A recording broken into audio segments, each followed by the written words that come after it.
ओम साई काल का जय गुरु माँ। मेरी गुरु श्री लाडली सरकार के चरणों में कोटि कोटि प्रणाम। गुरु ब्रह्मा गुरु विष्णु गुरुर्देवो महेश्वरा गुरु साक्षात परब्रह्मा तस्मै श्री गुरुवे नमः। तो दोस्तों, आज की वीडियो का टॉपिक है प्रेगनेंसी। तो आपको ज़्यादातर वीडियोस ऐसी मिल जाएंगी प्रेग्नेंट कैसे होना है, लेकिन प्रेगनेंसी होने के बाद क्या क्या करना है, कैसे ध्यान रखना है और प्रेगनेंसी होने तक आपको सेफ्टी कैसे पानी है, उससे रिलेटेड है आज की वीडियो। तो चलिए शुरू करते हैं। जय देवा श्री साई काल का, श्री साई काल का शरणी आए कि तुम रक्षक पाल का। सिद्ध शक्ति सिद्ध पीठ तुम्हारा, आरती हम गाएं ओम साई काल का। तो दोस्तों, अगर बात प्रेगनेंसी की है तो ऑब्वियसली आप जानते हो 16 धाम में मेरी गुरु साक्षात भगवती स्वरूपा मेरी गुरु और मेरी माँ, मेरी मार्गदर्शक वहाँ बैठी हुई हैं और वो झोलियाँ भरती हैं भगवती की इच्छा के अनुसार, और वहाँ पे आप झोली भरवा सकते हो प्रेग्नेंट होने के लिए। अगर भगवती की इच्छा होगी और मेरी गुरु की कृपा होगी तो आप प्रेग्नेंट हो जाओगे। प्रेग्नेंट होने के बाद आपको क्या करना है, ठीक है। जनरली दरबारों में प्रेग्नेंट औरतों को आने की मनाही होती है, क्योंकि वहाँ पे संकट वगैरह होते हैं, संकट खेलते हैं, तो इन सब कारणों की वजह से नेगेटिव शक्तियाँ भी होती हैं। तो इस कारण से दरबारों में प्रेग्नेंट लेडीज़ को आने के लिए मनाही होती है। तो प्रेगनेंसी आने के बाद आपको कैसे मेंटेन करना है प्रेगनेंसी को, क्योंकि प्रेग्नेंट हो जाने के बाद भी अनफॉर्चुनेटली कई लोगों के अबॉर्शन हो जाते हैं, मिसकैरेज हो जाता है। तो ये नहीं हो, है ना। उसको प्रेगनेंसी को मेंटेन करके उस पिंड को, उस बच्चे को बचा के कैसे रखना है, ये चीज़ है सबसे पहली। दूसरी चीज़, जो स्त्री प्रेग्नेंट होती है, जो गर्भवती स्त्री होती है, उसके मन में बहुत सारे डर होते हैं, ठीक है। हरदम उसको डर लगा रहता है कि कैसे होगा आगे जाके क्या होगा। उसके अंदर हार्मोनल चेंजेस होते हैं, वैसे ही तबीयत खराब होती है, उल्टियाँ होती रहती हैं, तबीयत ठीक नहीं है, मेंटल बैलेंस भी नहीं रहता। जैसे मैंने बताया, हरदम डर लगा रहता है कि क्या होगा, हेल्थ इश्यूज चलती रहती हैं, हार्मोनल इश्यूज चलती रहती हैं। तो इन सबको कैसे हैंडल करना है, दो। तीसरा क्वेश्चन होता है सुख प्रसव, मतलब बड़े ही सुख से आराम से डिलीवरी हो जानी चाहिए। प्रसव मतलब डिलीवरी सुख से हो जानी चाहिए, कोई प्रॉब्लम, किसी कॉम्प्लिकेशंस के बिना प्रसव हो जाना चाहिए। फोर्थ, प्रेगनेंसी के दौरान बच्चे की हेल्थ एकदम स्वस्थ होनी चाहिए, क्योंकि कभी कभी क्या होता है, जब हम लोग डॉक्टर के पास जाते हैं, चेकअप वगैरह करते हैं और डॉक्टर चेकअप करके बताता है कि बच्चे का कुछ दिक्कत है, मतलब हार्ट बीट में प्रॉब्लम है, या फिर बॉडी का कोई पार्ट सही से डेवलप नहीं हो रहा है, माइंड डेवलप नहीं हो रहा है, ऐसी दिक्कतें आती हैं। तो ये भी ना आए। बच्चे के पैदा होने के बाद भी उसकी हेल्थ अच्छी होनी चाहिए ना। पैदा होने के बाद भी हाथ पैर नाक कान आँख सब कुछ अच्छे से काम करनी चाहिए।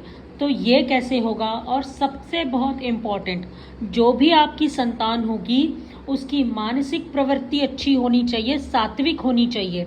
जैसे आप देखते हो कुछ बच्चे होते हैं जो पैदाइश से ही बड़े शैतान होते हैं, है ना। किसी को मारना, तोड़ना, चीज़ें उठा के फेंक देना, बहुत ज़्यादा गुस्सा करना, है ना। और कुछ बच्चे होते हैं बचपन से ही छोटे छोटे छिपकलियों को मारना, है ना, चूहा मारना, मतलब हिंसक प्रवृत्ति वाले। जो उनकी मानसिक प्रवृत्ति सात्विक होनी चाहिए, हिंसक नहीं होनी चाहिए। तो इन सब सवालों का जवाब है आज की वीडियो में। तो दोस्तों, जैसे मैंने बताया, प्रेगनेंसी कंफर्म होने से लेकर, ठीक है, वैसे तो इनिशियली हम आजकल क्या करते हैं लोग, वो प्रेगा न्यूज़ वाला टेस्ट लेके आते हैं घर पे, और टेस्ट लाके घर पे ही टेस्ट कर लेते हैं, कंफर्म कर लेते हैं। लेकिन मेरे सुझाव में आपको एक गायनेक के पास जाना चाहिए और डॉक्टर से कंफर्म करना चाहिए प्रेगनेंसी। एक बार कंफर्मेशन हो जाएगा, उसके बाद से आपको अपनी सुरक्षा कैसे करनी है, अपने बच्चे की सुरक्षा कैसी करनी है, उसकी हेल्थ, उसका मानसिक संतुलन, उसकी प्रवृत्ति, उसकी देखरेख और उसके बॉडी के सारे अंग, ठीक है, सबकी सेफ्टी कैसे करनी है, इन सब चीज़ों का जो मैंने अभी बताए हैं, इन सब चीज़ों का एक ही रामबाण उपाय है, और वो है श्री रामायण का 18वां चैप्टर जो होता है बालकांड। ठीक है, तो माँ पार्वती शिव जी से पूछती हैं, उन दोनों के बीच में कॉन्वर्जेशन होता है।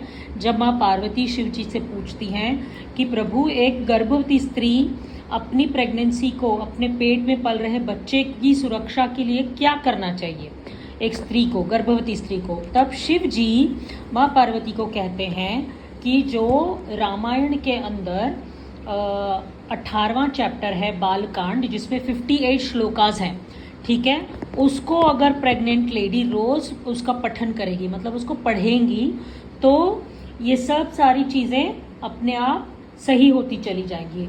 आपकी जो हेल्थ है, मेंटल हेल्थ, फिजिकल हेल्थ, डर लगना और सुख प्रसव जैसे मैंने बताया, और बच्चे की health, mental condition, physical condition, ये सब कुछ बहुत अच्छे से डेवलप होता है बच्चा, अगर आप डेली बालकांड को सुनते हैं। तो इसका प्रूफ क्या है? प्रूफ है वायु पुराण। वायु पुराण में उमा संहिता नाम का एक चैप्टर है, उसमें ये शिवजी और पार्वती माँ का कॉन्वर्जेशन है, जिसमें शिव भगवान ने खुद बोला हुआ है कि बालकांड का पाठ करने से, रामायण के बालकांड का पाठ करने से प्रसव एकदम अच्छा होता है, और स्त्री, मतलब जो माता होती है, प्रेग्नेंट लेडी, वो गर्भवती स्त्री और उसका बच्चा दोनों भी हेल्दी रहते हैं और प्रसव बहुत ही अच्छे से हो जाता है। तो अब ये करना है आपको, ठीक है। अब जब ये करना है, जैसे मैं बोल रही हूँ कि करना है, तो आप लोगों के मन में कुछ क्वेश्चंस आ जाएंगी, बहुत सारे। तो सारे क्वेश्चंस का एक एक करके आंसर हम अभी बता देते हैं आपको। सबसे पहला क्वेश्चन, जैसे मैंने बोला कि उसका पठन करना है, तो 99 लोग तो यही बोलेंगे उसमें तो संस्कृत में लिखा होगा, तो हम तो नहीं पढ़ सकते, हमको तो नहीं आता संस्कृत, तो मुझे भी नहीं आती। तो ठीक है, कोई बात नहीं, आप पढ़ नहीं सकते तो आप सुनिए, ठीक है। ये वीडियो अपलोड करने के बाद अगर हो सके हम कोशिश करेंगे कि बालकांड का ऑडियो, इस वीडियो के बाद हम वो ऑडियो भी अपलोड करने की कोशिश करेंगे। आप वो सुन सकते हैं, नहीं पढ़ सकते कोई बात नहीं, आप ऑडियो सुनिए, ठीक है। अगर हम वो ऑडियो नहीं डाल पाए किसी कारणवश, तो आप YouTube में सर्च कर सकते हैं बालकांड करके, आपको बहुत सारे वीडियोस मिल जाएंगे। तो आप रोज़ उसको आपको सुनना है। प्रेग्नेंट लेडीज़ को बालकांड अगर पढ़ नहीं सकते तो कम से कम सुनिए, YouTube में आपको मिल जाएगा, ठीक है। दूसरी बात, सुबह आपको कब करना चाहिए, ऐसा भी सवाल लोगों के मन में आता है। तो सुबह सबसे पहले आपको श्री राम जी की, राम परिवार की, ठीक है, श्री राम, माता सीता और लक्ष्मण जी, हनुमान जी, सबकी पूजा करनी है। एक 10 मिनट पहले पूजा कर लीजिए, जोत जला दीजिए, कुछ नैवेद्य जो भी घर में आपके अवेलेबल हो, कोई फल, जैसे अगर प्रेग्नेंट लेडी है तो घर में फ्रूट्स वगैरह तो होते ही हैं, तो उनको फल या फिर कोई भी स्वीट वगैरह जो भी हो सकता है वो आप एज ए प्रसाद, नैवेद्य उनको समर्पित करिए, जोत जलाइए घी की, और फूल वगैरह अर्पण करें, पूजा करें, और फिर वही उसके बाद आपको ये सुनना है बालकांड। सुनने के बाद आप क्या करें, जो प्रसाद नैवेद्य चढ़ाया है उसी को आप ग्रहण कर लीजिए एज ए प्रसाद, ठीक है। ये सुनने के बाद आपका फिर एक सवाल आएगा कि ये कितनी बार सुनना है। जितना हो सके आपको ये बालकांड सुनते ही रहना है, ठीक है। दिन में एक बार तो कम से कम एटलीस्ट 1 टाइम तो आप सुनने की कोशिश करिए। जितना ज़्यादा सुनेंगे उतना अच्छा होगा। प्रेग्नेंट स्त्री को, गर्भवती स्त्री को कभी भी हॉरर मूवीज़ या फिर हॉरर सीरीज़ ये सब नहीं देखनी चाहिए, ठीक है। जहाँ पे बहुत ज़्यादा मार काट होता है, खून खराबा होता है, ऐसी मूवीज़, ऐसे सीरीज़, ऐसे नाटक मत देखा करिए। जहाँ पे मर्डर्स हो रहे हैं, खून खराबा है, लड़ाई झगड़ा है, ठीक है, और जहाँ पे षड्यंत्र, कुतंत्र ये सब होता है, जैसे बिग बॉस में होता है भैया, वहाँ पे तो दिन रात लड़ाइयाँ होती रहती हैं। तो ऐसी चीज़ें मत देखें, अच्छी चीज़ें देखें। देखना है तो कोई अच्छी मूवी देखो, ठीक है, कॉमेडी वगैरह आप देख सकते हो, है ना। लेकिन नेगेटिविटी वाली चीज़ों टीवी में मत देखो, उससे अच्छा है आप यही बालकांड ही सुना करो जितना ज़्यादा हो सके, ठीक है। कब शुरू करें और कब ख़त्म करें इसका कोई खास नियम नहीं है, ठीक है, आपकी इच्छा है जैसे मैंने बताया, क्योंकि वैसे ही गर्भवती स्त्री के बहुत सारे हेल्थ कंडीशंस होते हैं, तो आप अपने कन्वीनियंस के अनुसार आप उसको जब भी सुने लेकिन हो सके तो सुबह के टाइम करें तो ज़्यादा बेटर होगा, और कम से कम दिन में और शाम में एटलीस्ट 1 टाइम आपको ये सुनना है। इस चीज़ को साइंटिस्ट ने भी प्रूव किया है कि बालकांड में जो ये जो 18 चैप्टर्स हैं, सॉरी बालकांड में जो 58 श्लोकास हैं, ये 18वां चैप्टर है जो अपने रामायण का, वो उसके जो मंत्रास हैं, उनके जो चैंटिंग है, उनको जिस तरह से बोला गया है, उन मंत्रास की प्रोनाउंसिएशन, उच्चारण में से जो ध्वनि निकलती है वो बच्चे को एक्टिवेट करता है, ठीक है। आप जब आपकी प्रेगनेंसी एक लेवल की आ जाती है, जब 5th-6th मंथ होता है, तो आप खुद ही इस चीज़ को महसूस करोगे। जब भी आप ये बालकांड सुनोगे, उन शब्दों की ध्वनि की वजह से आपके बच्चे के अंदर एक्टिवेशन होगा, मतलब आप वाइब्रेशंस आप महसूस कर पाओगे, ठीक है। आप बच्चे के मतलब मूवमेंट्स को महसूस कर पाओगे, बच्चा रेस्पॉन्ड करने लगेगा, ठीक है।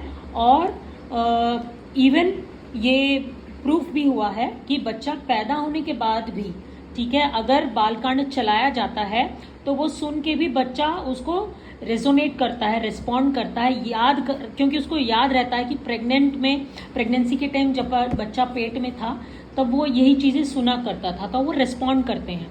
ये बहुत ज़रूरी होता है, क्योंकि रामायण में जो बालकांड है उसमें भगवान राम के जन्म से रिलेटेड चीज़ें हैं, कि उनकी चेहरे के बारे में बहुत ही खूबसूरती से बताया गया था कि कितने सुंदर से चारों भाई थे, राम लक्ष्मण भरत शत्रुघ्न, और कैसे वो बड़े होते हैं, कैसे ठुमक ठुमक के चलते हैं। वही भजन भी है ना, ठुमक ठुमक चलते रामचंद्र, बड़ा अच्छा भजन है।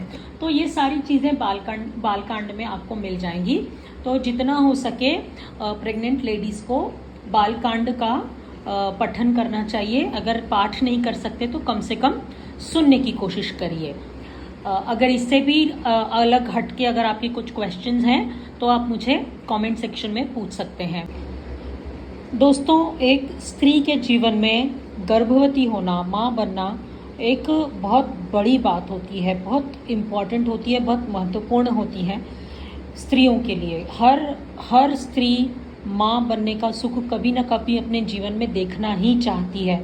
वो चाहती है कि वो खुद भी माँ बने, अपने गर्भ में एक बच्चे को धारण करे और अपने गर्भ से किसी को जन्म दे। तो मेरी मंगल कामना, मेरी मनोकामना यही है कि इस दुनिया की हर स्त्री को माँ बनने का सौभाग्य प्राप्त हो, हर कोई माँ बने, यही मेरी मंगल कामना है। अगर इस चीज़ को फॉलो करके किसी भी औरत को अगर सुख प्रसव होता है, उसको अच्छे एक्सपीरियंसेस होते हैं, तो इससे बड़ी बात और इससे बड़ी खुशी मुझे और मेरी गुरु को नहीं हो सकती कि इस बात को फॉलो करके अगर किसी स्त्री को सुख मिलता है, माँ बनने का, सुख प्रसव होने का प्राप्त होता है, तो इससे ज़्यादा खुशी मुझे नहीं हो सकती। तो मैं खुद को बहुत ही भाग्यशाली हम समझेंगे खुद को अगर ऐसा कुछ होता है तो मेरी और मेरी गुरु की शुभकामनाएं सबके साथ है, लाडली सरकार का आशीर्वाद सबके साथ है।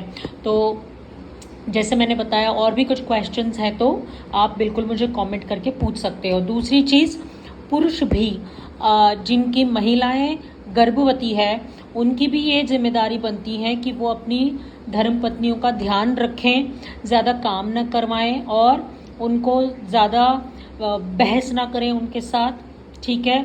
जो वो कह रही हैं उसको सुने, क्योंकि बहुत बार ऐसा होता है कि आप सोचते तो हैं लेकिन कर नहीं पाते, लेकिन फिर बाद में जाके आपको पछताना पड़ता है। ऐसे कई पुरुष होते हैं जो बाद में सोच के पछताते हैं कि काश मैंने समय रहते चीज़ों को संभाल लिया होता तो शायद ये दिन नहीं देखना पड़ता।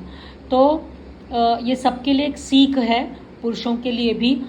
कृपा करके अपनी आपकी जो पत्नियां गर्भवती हैं उनका ध्यान रखें, उनकी देखभाल करें और उनकी हर मनोकामना को पूरी करने की कोशिश करें।